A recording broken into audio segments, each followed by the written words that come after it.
pessoas, tudo bem com vocês? Hoje eu quero falar sobre as obras baseadas em fatos reais. Eu tô vendo uma série agora, eu tô amando, Winning Time, da HBO. Mostra o auge do Los Angeles Lakers com Magic Johnson, Kareem Abdul-Jabbar. Tô adorando, tô achando mega divertida. E teve uma galera, especialmente quem estava envolvido na história, tal, não sei o que, falando que a série tá inventando muita coisa, tem muita coisa que simplesmente não é real. Obviamente a galera que tá mais envolvida com isso, ou que tá sendo criticada na série, tá pedindo boicote da série e tal. E eu já tinha visto isso acontecer anos atrás com aquele filme Uma Mente Brilhante, do Russell Crowe, que ele tava falando a história do Steve Nash. John Nash. Steve Nash é jogador de basquete. Tô confundindo o basquete, tá vendo? O basquete tá entrando na minha cabeça. Era a história do matemático John Nash. Na época esse filme ele teve uma polêmica, porque teve pessoas falando que, não, esse filme aí, na verdade, não tá retratando exatamente o que aconteceu na realidade. O John Nash, ele era homossexual e não mostraram isso daí no filme. E eu queria fazer esse vídeo aqui justamente pra falar que o que aconteceu, na verdade, não importa. É o quê? Eu quero fazer uma distinção muito grande entre filmes e séries baseadas em fatos reais em relação a documentários ou peças jornalísticas sobre fatos reais. São coisas diferentes. Por mais que você esteja se baseando em fatos reais, você está tratando de peças de ficção. E eu sei que vai ter uma discussão disso em relação ao peso que isso pode ter na cabeça das pessoas, mas isso já é feito há muito tempo e eu tenho zilhões de argumentos para falar e eu vou citar várias e várias produções baseadas em fatos reais. Oh, shit.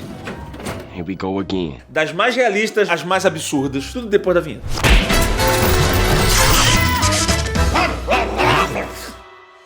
Para começar, não dá para eu listar todas as obras baseadas em fatos reais aqui nesse vídeo. Obrigado, Jesus. Simplesmente não existe como. Ia ser um vídeo de 3 horas e ainda ia faltar coisa, tá? Mas Gaveta, você não, eu vou falar só o que me convém pra mensagem que eu quero passar, tá bom? Mas pra mim, a pessoa que pega uma obra de ficção e adota aquilo ali como sendo a verdade, aconteceu aquilo. Eu vi num filme. Tu tá de sacanagem, pô? A gente sabe que se a pessoa falar essa frase, ela já vai virar chacota. A gente sabe que se você viu num filme, numa série, não é pra você levar a sério. E eu vou defender aqui essa posição do ponto de vista artístico. Eu acho muito limitante você falar assim, cara, aconteceu uma história na vida real, eu vou pegar esse daqui, mas eu vou mudar alguns pontos pra deixar essa história mais grandiosa. A história, ela pode ser grandiosa, mas ela vai deixar de ser grandiosa porque eu preciso ser fiel ao que aconteceu na vida real. Eu acho isso tão idiota. Eu lido com isso com música. Eu tava fazendo uma música e eu queria botar mais guitarras, sabe assim? Eu queria botar 3 pistas de guitarra pra música ficar perfeita. Aí a pessoa, não bota mais guitarra porque ao vivo você não vai fazer isso daí igual. Foda, caraca! Eu posso criar uma obra que pra mim vai ficar perfeita, musicalmente perfeita, e eu não vou criar essa obra musicalmente perfeita, não vou chegar lá, porque depois eu tenho que executar essa ideia ao vivo. Que se dane, sabe assim? Eu acho isso tão anti-artístico, tão anti-criativo. Acho que no momento que você tá criando algo que é subjetivo, uma criação, uma arte, ou seja o que for, vai onde tua cabeça te leva, sabe? Conte uma história legal para as pessoas, conte uma história cativante, tensa, seja o que for. Claro que nesse meio tempo existem temas e temas. Alguns temas são sensíveis demais para você simplesmente alterar e só ficar uma coisa desrespeitosa, sabe? Acho que dá para você alterar qualquer história. Só que alguns temas são, assim como criar piadas, né? Dependendo do tema, você tem que agir com bastante cautela. Mas começando leve, eu tava falando que eu tô vendo essa série Winning Time. Ela tem várias coisas que são muito parecidas com a realidade. Os atores, muitos dos atores são muito parecidos com a galera real, sabe? O ator que faz o Magic Johnson, eu acho ele parecido com o Magic. O Magic Johnson é mais carismático que esse cara. This is your first year and you're here. How many more of these would you like to get under your belt? About 20. O Magic Johnson da vida real é muito carismático. É o problema de você fazer baseado em fatos reais e você vai retratar uma pessoa que é carismática. Eu já falei isso. O Rami Malek pra ser o Fred Mercury.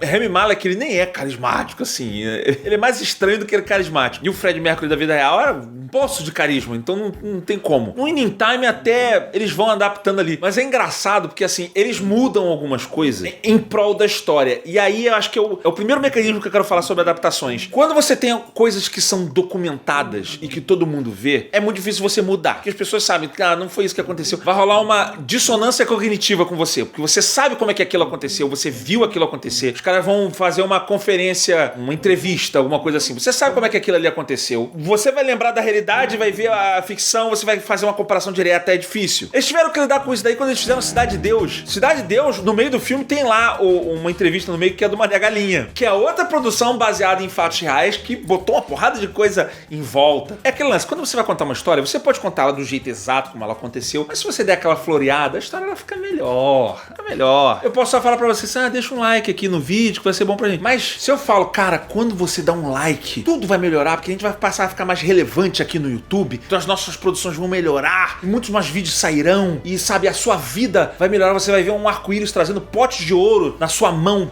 Nossa, é muito melhor. E aí você vai deixar um like. Se você se inscrever no canal, então, aí, meu amigo, todos os dias da sua vida você vai ter enormes gargalhadas. Tá duvidando? Se inscreve no canal pra você ver, olha só. Baseado em fatos reais. Mas no filme, o Mané Galinha é interpretado pelo Seu Jorge. E o Seu Jorge, ele tem um vozeirão. Carolina. Ele tem uma postura, tal, não sei o quê. Pode reparar, pra mim eu noto isso. O Seu Jorge interpretando o Mané Galinha ao longo do filme, ele tem uma postura mais... às vezes ele fala um pouquinho errado, alguma coisa ou outra, mas ele, no geral, ele tem mais aquela pose dele. Você não tá vendo que você tá fazendo bobagem com a sua vida, cara? Andando com aquele maninho, com aquele tarado lá, pra cima e pra baixo, um montão de cara armado. Quando ele vai fazer a entrevista, ele fala de uma forma bem mais diferente, bem mais caricata. Muita gente já morreu, né? Quer dizer, digamos que conhecido meu, né? Se ser um conhecido meu, ele tá matando. Porque ele tem que ficar igual à entrevista, entendeu? Pô, os caras lá, não sei o quê. Os meus amigos, gente que, digamos, seja conhecido meu, entendeu? Que ele achar que é conhecido meu, ele tá matando. Que é aquele lance, se ele interpretar muito do jeito que ele estava interpretando antes a entrevista, não que alguém vai lembrar dela, mas na hora que botar a entrevista vai fazer aquela dissonância, acontece esse tipo de coisa. Mas quando existem áreas que você não viu, coisas que não foram televisionadas, não passaram a lugar nenhum, é aí que o artista tem liberdade pra criar, pra inventar histórias que ninguém viu porque ninguém filmou. Aconteceu isso daí no Cidade de Deus, aconteceu isso daí no Winning Time. Eles estão usando os bastidores pra isso. Então, algumas personalidades foram alteradas e pra mim, disparado, a melhor é o Jerry West. O Jerry West é um jogador lendário da NBA. Ele é o logo da NBA. Sabe quando tu vê o logo da NBA? Essa pessoa que tá ali é um cara que existiu, o Jerry West. Um dos melhores jogadores de basquete de todos os tempos. Que era do Los Angeles Lakers. Tanto que o apelido dele é The Logo. É o logo da NBA. Só que tem alguns relatos que o cara, quando ele tava nos bastidores, ele chegou a ser treinador, ele era mais incisivo, ele gritava, ele dava uns porra assim, não sei o quê. Os caras pegaram isso e levaram à 10ª potência. O Jerry West da série é um maníaco. Ele xinga, ele grita. Eu acho, é muito engraçado. É muito engraçado, porque esse ator é ótimo também. Ele é muito exagerado. Ele chega a virar piada. Eu vi o último episódio, vamos botar esse cara como treinador. Você já fica esperando a reação dele. Me? Oh, fuck no, no. No, it's a big fucking no. Mesmo que o cara não seja tão maníaco assim na vida real, e todo mundo tá dizendo que ele não é tão maníaco assim na vida real, é muito mais engraçado pra história contar dessa forma. E eu entendo que às vezes eles façam adaptações pra alimentar algum conflito, que a série precisa sempre de conflitos, né? Na vida real nem sempre você tem um conflito constante. Na série você vai precisar ter. O momento que o Magic Johnson entra no vestiário com o Kareem Abdul-Jabbar, falam que na vida real foi mais ameno, ele foi tocando música, na série eles botam mais conflitantes um com o outro. E aí os jogadores na vida real, nossa, mas não foi isso que aconteceu. Meu amigo, é charme, é pra você contar uma história pra você. Por que o cara mudou isso? É pra aumentar tensões, é pra contar essa história. Ele aumenta a tensão, depois os caras ganham e se abraçam, sabe? Você, deu certo. Você vai sempre na direção de contar uma história cativante, você não ficar com essa angústia, eu tenho que contar tudo o que aconteceu, sabe? Pra ser um relato real de tudo que aconteceu na história. Você tem uma linha narrativa e você segue ela. É o que aconteceu no Mente Brilhante. Eles queriam contar a história do John Nash, que era um matemático brilhante, o cara ganhou um Nobel, e o doido dele não só que era um cara muito inteligente, é um cara que sofria com esquizofrenia. O mais louco desse cara, pra mim, é um cara que sofre esquizofrenia e tem noção disso. Ele tem consciência da esquizofrenia, ele consegue lidar com ela, isso aí é muito doido, assim, a pessoa ter essa noção da esquizofrenia dela e saber controlar isso de alguma forma, sabe? Não foi fácil, o cara passou anos e anos tentando controlar ela. E aí veio gente falando, não foi bem um realista, porque o cara teve alguns relacionamentos homossexuais nisso. Eu sinto que pra você colocar um fator desse no filme, você não vai botar isso a esmo e depois tirar. Isso obedece àquele ditado que o pessoal fala, qual é a diferença entre a ficção e a realidade? A diferença é que a ficção precisa fazer sentido? É isso. Na vida real, podem acontecer algumas coisas diferentes, doidas e tudo bem. Na ficção, se você botar um elemento novo no filme, você vai precisar ter uma justificativa pra colocar aquilo, ou então uma explicação pra aquilo ali estar ali. Senão vai parecer só uma informação jogada, aleatória, sabe assim? Você mostrou essa cena aqui, tá, mas que depois mais lá pra frente você vai resolver resolver essa questão? Você vai mostrar alguma coisa em relação a isso? Se não, não bota. Eu tô falando desse do John Nash, mas tem várias outras. Se você for pegar biografias, e que mais tem em filmes baseados em fatos reais são biografias. Eu falei do Queen, tem o do Rocketman, do Elton John, sei lá, um zilhão. Se você for contar todas as coisas que a pessoa teve na vida dela, o teu filme fica sem rumo. Então você mostra só aquilo que importa para a história que você tá contando. A não ser que isso seja importante para a história. Por exemplo, numa Mente Brilhante, pra mim não ia fazer muita diferença se o cara teve alguns relacionamentos homossexuais aos 20 anos dele. Pelo menos foi isso que a autora falou. Depois ele ficou casado com uma mulher por 1000 anos. É desviar foco. É diferente daquele O Jogo da Imitação, do Benedito. Nesse filme, o fato dele ser homossexual é fundamental pra história. O cara é gênio, mas o cara teve problema por isso. Então, é essencial que você conte isso, que você mostre o desenrolar dessa história toda. Mas, em geral, essas adaptações de histórias reais, elas vão trabalhando nessas áreas cinzas, onde as pessoas não sabem bem o que aconteceu. A não ser que você seja o Tarantino. Aí, caraca, aí... É isso que eu tô falando. A minha defesa vem por causa do Tarantino. Eu quero falar de Bastardos Inglórios. Eu sei, eu tenho que fazer um vídeo completo sobre Tarantino. Eu tenho medo, eu já falei isso aqui, eu tô com medo de fazer um vídeo de Tarantino. Eu tenho que estudar mais. Mas o Bastardos Inglórios é legal, porque até um tempo atrás, eu tava vendo filmes baseados em histórias reais, e você sabe de alguns pontos principais que faz parte da história. Então você sabe que esses pontos não serão alterados. Por exemplo, Titanic, né? Você pega o Titanic, o que você sabe? Mas é um navio que não afunda.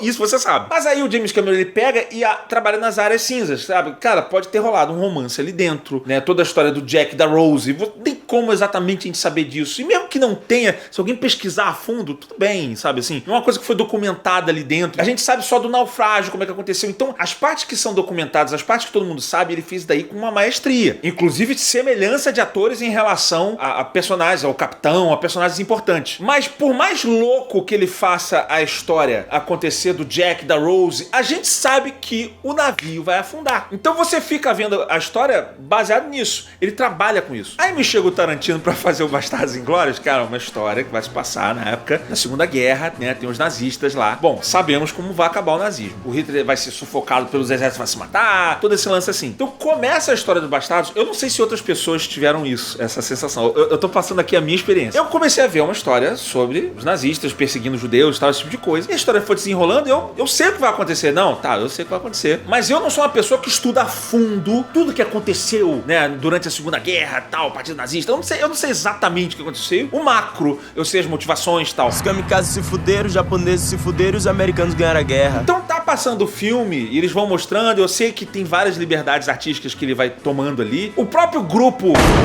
do Brad Pitt, nós estamos aqui pra matar nazistas e tal. We will be cruel to the Germans. They will find the evidence of our cruelty. And the disemboweled, dismembered and disfigured bodies, their brothers we leave behind us. Isso daí pra mim já era inventado. Falei, é inventado, pra tirar graça. E não tem como você provar que isso não aconteceu, porque foi uma operação secreta. Eu falei, beleza, a gente não tem como provar isso, então tá valendo. Ainda assim, o principal tá rolando. Só que vai rolando o filme, daqui a pouco, não, vamos fazer uma exibição de cinema fechada. Todos os líderes nazistas vão estar lá nessa sessão de cinema. Né? Eu lembro que eu vendo o filme, eu já fiquei, nossa, os caras deram esse mole mesmo. Juntaram todos os líderes num lugar só. Sério? Eu já fiquei ressabiado assim, eu falei, de repente ele tá tomando a liberdade, não sei, mas vamos vendo. Aí daqui a pouco passa o filme, não. Der Führer ist attending the premiere. Não, peraí. Não é possível que isso tenha acontecido. E eu não sei tanto de história a esse ponto. Sei lá, vai que teve um festival de cinema no meio da parada. Tá, mas eles vão engatar isso daí pra história real. O Hitler de alguma forma vai escapar disso daí, e depois vai continuar a guerra, e depois ele vai se matar lá, tal, não sei o quê. E aí, cara, vai rolando o filme, os caras trucidam o Hitler. Cara, como eu ria disso. E aí você repara que se dane a verdade. Ele contou a história que ele queria. A história vira a vingança da Shoshana, tocando fogo no cinema, mata todos os líderes nazistas. Cara, eu achei isso tão genial. Se você tem uma regra, não, se você tá contando uma história real, e aí fala assim, mas tem história que você não pode falar. A gente tá falando de nazismo, a gente tá falando de holocausto, a gente tá falando... É uma história gravíssima, seríssima. Mas se você bota essa regra impeditiva, você nunca vai ter um filme como Bastardos Inglórios. E eu acho que a gente tem que ter um filme como Bastardos Inglórios. O cara mudou. E o Tarantino, ele gostou dessa história. Ele gostou de desafiar uma história drástica, real, e ele mudar ela. Era uma vez em Hollywood. Ele fez a mesma coisa. Que é a história do Charles Manson lá, o assassinato da Sharon Tate grávida. A história é horrível. Em agosto de 69, seus seguidores assassinaram brutalmente a atriz Sharon Tate, que estava grávida de 8 meses e meio, junto com outros 4 amigos. E a história, ela vai se desenhando de novo. Ele faz a mesma coisa, a história vai se desenhando, mostra a Sharon Tate, fala, ai meu Deus. Só que dessa vez, a gente já sabia. Ele já fez isso em Bastardos Inglórios. Ele pode fazer isso de novo. E é exatamente o que ele faz de novo. Na hora que vai ter o assassinato, ele bota um fator extra, que é o personagem do Brad Pitt. Que motiva o personagem do Leonardo DiCaprio. Puta que pariu!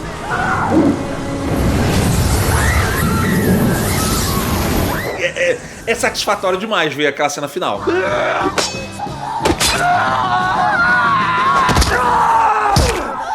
Quando você faz uma adaptação, você pode realmente tomar essas liberdades e ir pra um lado desse completamente surtado, ou você trabalhar dentro do que existe. Oppenheimer teve agora, né? Oppenheimer tem muita coisa documentada sobre Oppenheimer, sobre o projeto Manhattan e tudo isso. Eu até acho que o Nolan tentou seguir bastante no que existe documentado e televisionado, mas eu não sei até que ponto da história é real, toda aquela rinha ali com o personagem do Robert Downey Jr., como aquilo ali se desenrolou, se aquilo ali é só um artifício narrativo dele, de fato, pro filme ficar interessante ou não. Mas é um filme que mostra muito a pessoa trabalhando essa área cinza, que eu falo que você... O que a gente sabe e o que a gente não sabe. Vamos trabalhar dentro disso. Voo United 93.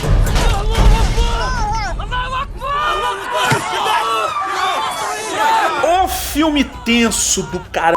O filme, que é um filme que fala sobre aquele sequestro do avião do 11 de setembro. E qual é a área cinza desse filme? A gente sabe que o avião foi sequestrado. Esse é um daqueles aviões que não colidiu, ele acabou caindo, né? Foi no meio das colinas da Pensilvânia que um dos 4 aviões sequestrados por membros da Al-Qaeda caiu na manhã de 11 de setembro de 2001. O que se sabia sobre isso daí o avião tinha sido sequestrado, você tem as informações de comunicação de rádio, né? Então essas gravações existem. Informados por telefone sobre os ataques às torres do World Trade Center, os passageiros tentaram recuperar o controle da aeronave. E você tem as pessoas que estavam no voo se comunicando, ligando os celulares para os familiares, dando recado, o avião foi sequestrado, Existem vários relatos, né? Vamos tentar tomar o avião de volta. E aí o cara, ele tem esses pontos para poder criar toda uma história em volta. Então esse filme, ele criou essa história toda em volta. A gente não sabe exatamente o que aconteceu dentro do avião. Então ele imagina. Eu até acho que ele fez um exercício de imaginação bem plausível, vamos dizer assim. A gente vê o filme e fica, cara, não sei exatamente o que aconteceu, mas parece bem plausível o que apareceu no filme ali, sabe? Ele não viajou muito, não. E o resultado é um filmão, é um filme tenso. O Paul Greengrass, ele adora filme muito tenso. Ele gostou tanto disso que ele fez depois. O Capitão Phillips é a mesma coisa. É uma história baseada em fatos reais, é uma história tensa demais, que o navio tá sequestrado pelos piratas ali, somalianos. Nossa, cara! O Paul Greengrass fez outras produções dessas, assim, baseadas em fatos reais, tensas. Não é? Ele conseguiu influenciar o Tom Hanks. O Tom Hanks gostou disso. Veio fazer isso daí depois. Ele fez o Sully também, uma história de avião que o piloto salva. Ele fez depois o The Post. Ele fez até o Walt Disney. Ele gostou de fatos reais. E assim, errado ele não tá. É comum produções baseadas em fatos reais serem bem aclamadas. A rede social teve várias indicações ao Oscar. Ela é bem inspirada em muitos fatos reais. Tem muita coisa criada ali e outras coisas não. Mas o ponto disso tudo não é só você ter fatos reais, eu vou fazer um filme. É você enxergar uma história nisso. Uma boa história nisso, sabe? Assim, aconteceu um negócio na vida real. Cara, isso daqui dá pra fazer um filme com isso ou não dá? Porque às vezes acontecem coisas que são, isso é muito doido, mas não sei se dá pra contar uma história, fazer um filme disso. Às vezes a história é muito doida, sei lá, aquele filme Into the Wild, o cara vai passar a vida na selva, sabe? É uma história bem louca, tu já pensa assim, acho que dá pra contar uma história sobre isso daí, um filme, até um filme mais reflexivo, mas dá pra fazer uma história disso. Difícil pra mim é alguém olhar a história do Moneyball e falar, cara, vou fazer um filme sobre isso. Que é a história do cara que vê o time lá dele, de beisebol, e ele bota os dados no computador e através da estatística, ele fala, cara, consigo bolar uma escalação meio doida aqui e a gente vai vencer mais com isso. You don't put a team together with a computer, Billy. Adapt to die. Ao ponto do cara mudar o jogo pra sempre. Tá no título do filme, né? O homem que mudou o jogo. Mudou mesmo, mudou outros esportes. Porque assim, pra mim é mais fácil você criar um filme baseado em histórias reais quando a história real ela já é meio doida, que nem a história do Eutônia, da patinadora, e teve um atentado à rival dela. O mais absurdo dessa história toda do Eutônia é o tal do segurança, o guru de segurança lá deles. You cannot call this thing off. This baby has moving parts once balls are already being played with. Porque o cara é um maluco. A guy like me, you think it's easy and having to think 4 steps ahead of everyone. Parece que ele tá inventando as coisas. Não, porque eu fiz um curso de não sei o que, eu fiz não sei o que. Mas ele parece o loroteiro número 1, o senhor Lorota. I could withstand torture and I would still never talk. They could never break me. That whole Nancy Kerrigan thing, that was my crew. A tal ponto que você começa a duvidar se esse cara não é delirante, esse cara tá delirando. Nas entrevistas que tem reais desse cara, você vê esse tom dele, assim, delirante. Os próprios entrevistadores ficam, sabe, a gente sabe que você tá falando mentira, sabe assim? You had all these fantasies of counter-espionage. Mas ele fala com uma confiança de uma criança de 10 anos, sabe? My training and education has been in the areas of counter-espionage. I've been quoted as an expert on terrorism trends and profiles. Where? Eu não sei. Eu não sei se tem legendada a entrevista. Aí, se você fizer aulas com Cambly, você entende o cara falando, não precisa nem ler a legenda. Eu não preciso nem ficar falando pra vocês da importância de entender inglês hoje em dia. O quanto mais de conteúdo você vai ter disponível, até pra tua carreira. Ah, mas aqui na Gaveta Filmes, a gente precisa aqui de inglês muito. A galera que tá editando esse vídeo aqui agora, tá caçando cenas, porque vão ter muitas cenas externas aqui. Desculpa, galera da Gaveta Filmes. O fato deles entenderem inglês ajuda muito na pesquisa. Às vezes você vai pesquisar um vídeo, alguma coisa específica, eu pesquiso já o termo em inglês. E esse é o tipo de coisa que você vai fazer um curso de inglês escrito, coisa assim, talvez não seja tão eficiente quanto você tá conversando com uma pessoa e você tira a dúvida na hora da pessoa de algum termo. I search for male actors, but I saw the term actor for woman as well. I don't understand that. It's not actress. The term is broadening now anyway, so I think it's a little bit looser in English. Normally with me I would say an actress, but I think you can say like I'm an actor, I'm an actress. All right. Thank you. E eu quero ressaltar muito o quão vantajoso é você ter uma aula particular, você ter uma pessoa focada pra você. Tu sabe que vai ser mais rápido. E mais ainda, se você pega um professor que fala em inglês nativamente, aí, cara, tu vai estar aprendendo com a pessoa que fala mesmo. Ela vai te corrigindo. Não, aqui a gente fala assim, ó, pá. E não se preocupa, Gaveta, eu não sei quase nada de inglês. Tem tutor dentro do Cambly que fala português. Você tem ali tutores pra todos os níveis. Essas pessoas estão acostumadas a vir uma pessoa que não sabe falar nada. Eles sabem disso. Eles vão te direcionar pra você falar. Você, na primeira aula, você já vai estar falando coisa em inglês. Você tem noção disso? E aí você vai começar a ganhar confiança. Então, agora eu quero mais. Você vai começar a praticar. Isso com o tutor que você escolher, porque você escolhe. Você pode fazer a aula a hora que você quiser, porque você tá falando com pessoas do mundo inteiro. 8 horas, 7 horas da manhã, não, no meio da tarde. Você faz o seu horário, você escolhe um tutor ali, vou pegar o horário que eu quero. É a forma mais eficaz que você tem de aprender inglês. É com Cambly. Testa pra você ver. Tem um link aqui na descrição desse vídeo, mas se você estiver vendo isso daqui nas primeiras 48 horas depois do lançamento desse vídeo aqui, clica logo que você vai poder aproveitar uma promoção VIP do Cambly. Planos a partir de R$67 por mês. Onde é que você vai pagar esse preço pra aprender inglês? No conforto da tua casa. Clica, vai lá, aproveita essa promoção. Cambly, você vai aprender inglês baseado em fatos reais, porque as pessoas que falam inglês, elas não imitam, elas falam inglês de verdade, entendeu? Fatos reais. Eu tô tentando fazer um link pra voltar pro assunto baseado em fatos reais. Mas enfim, eu tô falando dessa liberdade que as pessoas se baseiam em fatos reais, e eu acho que você tem que dar liberdade criativa pra essas pessoas poderem às vezes mudar uma coisa, ou poucas ou muitas coisas, e o público ter essa noção de que eu estou vendo uma peça ficcional, sabe? Então algumas coisas podem ser alteradas, muitas coisas podem ser alteradas, que grande parte das produções possui esse texto, né, baseado em fatos reais, pra você saber que tem coisa real ali. Eu entendo que isso possa enganar algumas pessoas mais desavisadas, mais ignorantes, vão olhar, nossa, mas eu vi aquilo ali. Back to the Future is a bunch of bullshit. Eu entendo o peso que isso dá, tanto eu entendo que eu sei que algumas dessas peças baseadas em fatos reais, elas servem como instrumentos de reparação de injustiças que foram feitas há muito tempo atrás. Estrelas Além do Tempo é isso. We're just on our way to work at NASA, sir. I had no idea they hired. There are quite a few women working in the space program. Estrelas Além do Tempo conta a história das mulheres que trabalhavam na NASA. É uma forma de você fazer justiça a pessoas que, graças ao preconceito, graças ao machismo, graças a um milhão de coisas, não foram tão reconhecidas na época. What do you mean there's no bathroom for you here? There is no bathroom. There are no colored bathrooms in this building. Seja por preconceito ou seja pra você dar voz e mostrar o quanto aquilo ali pode ter sido importante. O filme Selma é a mesma coisa, né? É pra você jogar uma luz naquilo ali e mostrar o quanto aquilo ali foi grandioso. A quem diga até a mesma coisa do Lista de Schindler. Mas o Lista de Schindler teve, até porque foi um filme muito grandioso, ganhou o Oscar, melhor filme e tal, não sei o quê, mas teve muito historiador falando, isso daqui não é bem assim, isso daqui não foi bem assim. Schindler soon began taking advantage of his close relationship with Goethe and other high-ranking Nazis. O Schindler, ele não era tão bonzinho assim, sabe? O Spielberg já botou aquela cena no final, eu queria salvar mais, ele chorando. I could have gone on to a best.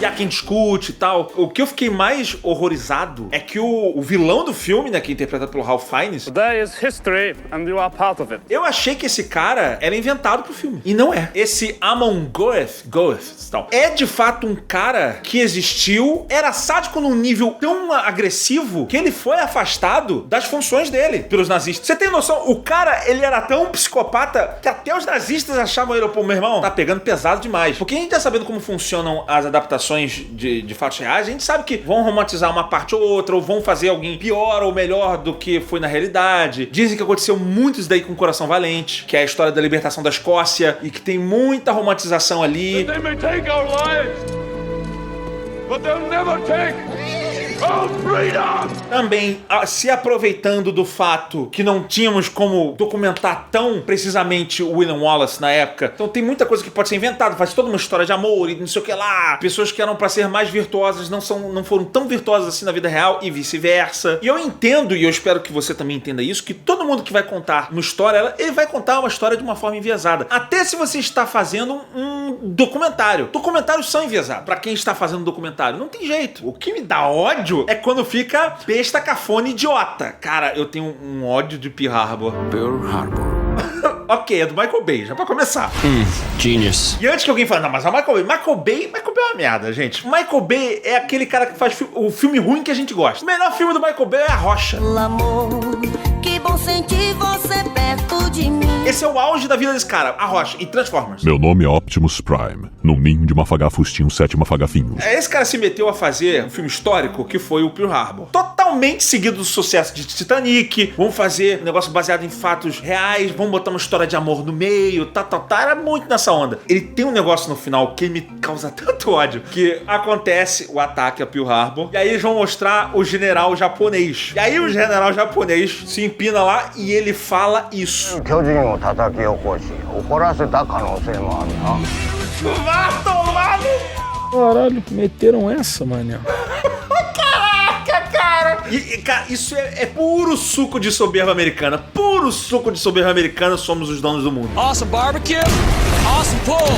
Ai, cara, por mais que você não saiba exatamente o que aconteceu, coisas que são tão idiotas, né? Assim, na tela. As biografias a gente pode saber de coisas que acontecem. Tem histórias até que eu nem sabia que eram baseadas em fatos reais. Rayman. Eu sabia que Rayman era baseado numa história real. Pesquisando esse vídeo aqui que eu descobri, eu falei, caraca, Tem umas que são baseadas em fatos reais, mas a liberdade criativa foi tão longe que elas quase não têm mais nada a ver com a história que originou elas. 300 é um pouco isso.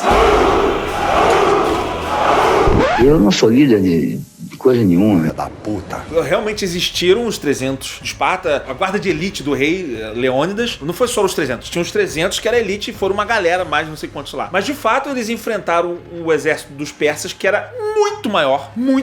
E é uma história notável da humanidade. Existem vários livros sobre isso. Que os caras existiam uma superioridade de inteligência militar que foi utilizada ali. Era uma nação feita pra guerra, mais ou menos assim dizer. E eles utilizaram os conhecimentos deles pra tocar o terror nos persas, né? Eles fizeram aqueles que realmente aconteceu na Termópilas. Eles fizeram um funil. Eles enfrentaram os caras num desfiladeiro. Eles acharam um local certo pra ter a guerra, que obrigavam o exército deles gigante a ficar reduzido como funil. Os caras iam triturando ali. Assim, mas tem muita coisa doida ali. E tem muita liberdade criativa, poética, que, como a narrativa pede, que é uma narrativa muito fábula. Então tem todos esses exageros. Eles foram traídos por um camponês, sei lá, o Efialtes, né, o nome dele, que é um cara que mostrou pros persas um caminho lá por dentro, porque eles conseguiram cercar os espartanos. E aí a representação desse cara no filme é um monstro, ele é todo deformado, não sei o quê. Que é meio que essa visão, o cara é o traidor. Então o traidor a gente vai mostrar ele como uma pessoa asquerosa, não sei o quê. Então já é um filme que já toma essas liberdades pra poder criar um lúdico, um fantástico. Mas tem um momento aqui que são histórias que são tão loucas ou esquisitas que não virariam filmes a não ser que fossem histórias reais. Assim, não é possível que isso tenha existido. Existiu. Eu fui chamado pra ver o Gran Turismo. Lindo, gente, lindo, tá? A gente fechou o cinema. Teve gente aqui no YouTube que não entendeu. Gente, é isso mesmo? Tá acontecendo uma promoção porque o Gaveta tá chamando a galera pra ir pro cinema? Rolou. É que rolou, foi um dia, assim. Tipo, um beijo pra Sony. Eles fecharam o cinema pra gente, então a gente foi lá. A gente viu a estreia de Gran Turismo, chamei galera da Gaveta Filmes, foi uma diversão. E cara, eu começo a ver esse filme ele é muito doido. Eu faço das palavras do David Harbour, que tá no filme, como as minhas, que ele fala isso daí numa entrevista. Ele, cara, se alguém cria um roteiro desse, um moleque que joga videogame, Gran Turismo em casa, e vai ter uma competição que vai trazer esses moleques pra correr um carro de verdade e disputar uma corrida de verdade. If it wasn't a true story, it would be the dumbest movie of the year. Se reparar, ele fez uma crítica dentro do elogio.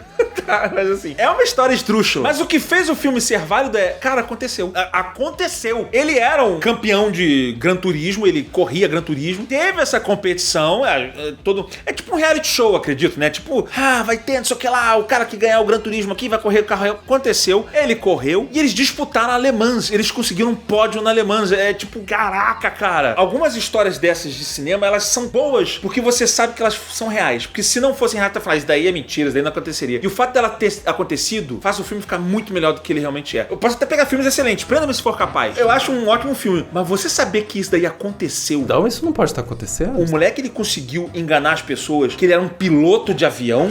Have a nice flight. Impossível, isso não aconteceu. Ele enganou as pessoas falando que ele era médico. É o desespero, né? O fato disso ter acontecido deixa essa história muito melhor, sabe? Argo também é a mesma coisa. Eles inventam um filme pra poder resgatar uns caras lá num país que tava numa guerra civil. Eles conseguiram tirar os caras, forjando um filme, fazendo que os caras eram parte da produção do filme. É uma história muito doida. Você fala, caraca, aconteceu. É por isso que eu acho inevitável que aconteça algum dia o filme do Ronaldo Fenômeno. A história da vida desse cara é um filme. É um cara que era, sabe, o melhor do mundo, arrebentava. O cara vai pra final da Copa do Mundo, o cara tem todo... O cara amarelou, o cara passou mal, e o cara não conseguiu jogar direito e perdeu. E depois, quando ele vai tentar disputar outra Copa, acontece uma parada, uma lesão bizarra no joelho do cara. Parece que o joelho do cara saiu do lugar. Acabou, a carreira desse cara acabou, ele nunca mais vai jogar futebol. O cara tem uma recuperação lendária, o cara volta a jogar, volta pra Copa. O cara faz 2 gols numa final de Copa do Mundo no goleiro que era eleito o melhor jogador da Copa. Se alguém faz esse roteiro, a gente fala,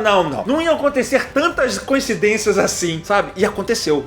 Ronaldo, vai ter um filme da tua vida, saiba. Se eles vão colocar depois o que acontece depois, você casando em castelo, eu não sei.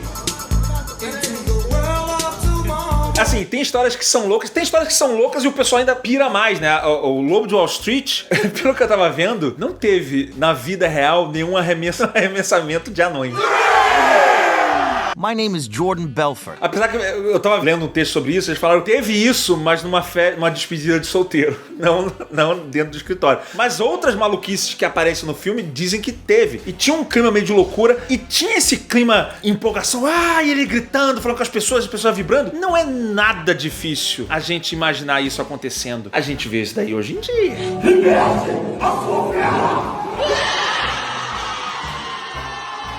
Isso daí acontece hoje demais! Mas não é só de histórias malucas que se fazem adaptações de fatos reais. Algumas são bem realistas e bem drásticas. Eu lembro imediatamente de Spotlight. Filmaço, acho um filmaço, que é o jornal que faz a denúncia dos padres que abusavam de crianças e tal. Ela tem uma cara bem realista, eu não sei se tudo ali é realista, eu acho que tem muitas dinâmicas ali no meio que eles vão trabalhar nas áreas cinzas, como a gente falou antes, relacionamentos pessoais. É uma história crível, é uma história plausível, tu fala, cara, eu acredito que possa ter acontecido dessa forma mesmo, sabe? E gera um bom filme. Você não precisa criar uma maluquice sempre para fazer um bom filme. Ainda mais num assunto desse que é mais delicado. It could have been me. It could have been any of us. Quando tem assunto delicado, O Pianista...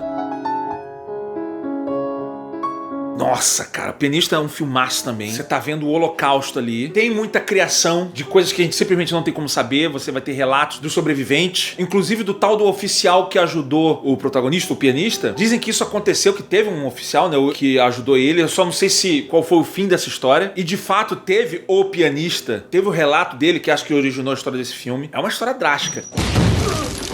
precisa ser tão drástico quanto isso também. O Zodíaco é outro filme inspirado em fatos reais, que é o assassino do Zodíaco, que até hoje não sabe a identidade desse cara, dessa pessoa, vamos dizer assim. E o filme todo, ele vai trabalhando isso, se aproveitam da parte que a gente não sabe. A gente não sabe como é que é o assassino, não sabe exatamente como é que aconteceu. Então o David Fincher vai imaginando algumas coisas ali, que é um assunto que pode perturbar algumas pessoas, mas ele foi no meio termo ali que agradou. Assim como aquele filme American Sniper.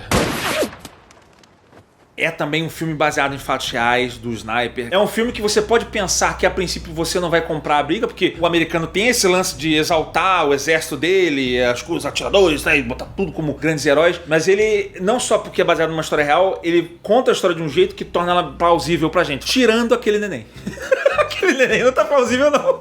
Bonecão horroroso. É só um boneco Josias. Mas calma, você não precisa ter uma história drástica ou horrível pra você fazer um filme baseado em fatos reais. Você tem histórias bonitas. Você teve Os Intocáveis, aquele filme francês que eu amo. É muito bom esse filme. É uma história real do cara que começou a trabalhar, o cara que era tetraplégico, acho que é um lance desse, né? Se tornaram grandes amigos, que eu não sei até que ponto tem coisas que foram inventadas ou não, mas é um ótimo filme de uma história positiva, que você se emociona. Eu me emocionei com Lion. É uma história triste que acabou com um final feliz. Nossa, esse filme aí eu fiquei... Esse daí me pegou. Mas eu queria fechar a lista com um filme que pra mim, eu já citei 1000 vezes aqui. Essa peça aqui que você queria? Provavelmente se eu fizer uma lista de top 10 filmes da minha vida, ele vai estar. Mas A Procura da Felicidade é um filme inspirado em fatos reais. E é legal porque mostra como trabalha a liberdade criativa pra você contar a história melhor. É uma história real realmente do Chris Gardner. Ele vendendo os aparelhos, ele ficou ferrado, ele morou na rua. Só que esse é um caso em que a história real é ainda mais drástica do que a história da ficção. Porque a gente vê lá o Chris Gardner, o Will Smith com o filho dele e tal. Na vida real, o filho do cara é um bebê de colo. O cara tá naquela situação. No filme aparece que ele dormiu no metrô, né? Que ele dormiu na caverna. Ele fala que na vida real ele dormiu mais de uma vez ali. Ele dormiu algumas vezes ali. It was a choice. You eat or you stay in the hotel.